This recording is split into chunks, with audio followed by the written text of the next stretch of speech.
ادا سلطنت میں جہاں انسان اور جناتی مخلوق کے درمیان صدیوں سے جنگ جاری تھی، وہاں زیدان بن طلحہ نامی ایک بہادر نوجوان سپاہی رہتا تھا، اور باپ امیر طلحہ ایک عظیم نائٹ جو دشمنوں سے لڑتے ہوئے مارا گیا۔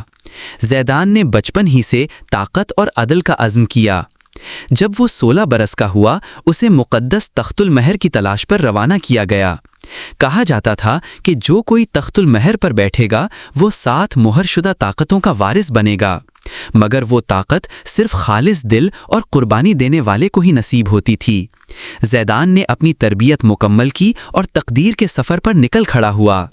راستے میں وہ وفادار ساتھیوں سے ملا، ایک جناتی لڑکی لیال، ایک خاموش قاتل بدر اور ایک گستاخ جادوگر یاسر الکاہن۔ ان سب نے مل کر کئی مہمات سر کیں، جادوئی مخلوقات سے لڑے اور قدیم اسرار کو کھولا، مگر شیطانی شہزادہ عزریل بن لقیط تخت پر قبضہ کرنا چاہتا تھا۔ اس نے انسانوں پر حملے شروع کیے، بستیاں نذر آتش کیں اور خوف پھیلایا۔ زیدان نے عزریل کو روکنے کا عہد کیا، چاہے اپنی جان کی قیمت پر ہی کیوں نہ ہو۔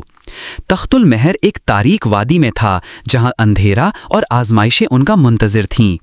وہاں ہر مہر کے پیچھے ایک روحانی امتحان تھا، حرص، خوف، درد، سچ، قربانی، امید اور عشق۔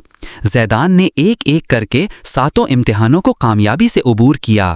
اس کا دل صاف، نیت خالص اور ارادہ فولادی تھا۔ آخر کار وہ تخت پر پہنچا، مگر وہاں عزریل اس کا منتظر تھا۔ ایک شدید جنگ چھڑ گئی جس میں زمین تھر تھرا اٹھی اور آسمان گرجنے لگا۔ زیدان نے اپنی آخری مہر التضحیہ استعمال کر کے عزریل کو شکست دی، مگر اس کے بدلے میں اسے اپنی روح عارضی طور پر ترک کرنا پڑی۔ اس نے روشنی میں غرق ہوتے ہوئے اپنے رفقا کو الوداع کہا۔ تخت المہر نے اس کی قربانی کو قبول کیا اور اسے مہر کا ابدی محافظ بنا دیا۔ وہ جسمانی طور پر رخصت ہو گیا، مگر اس کی روح تخت میں رچ بس گئی۔ تب سے دنیا میں امن اور سکون واپس آ گیا۔ انسانوں نے ایک نئی سلطنت قائم کی جسے مملکت المہریہ کہا گیا۔ زیدان کو ہیرو اور محافظ کے طور پر یاد رکھا گیا۔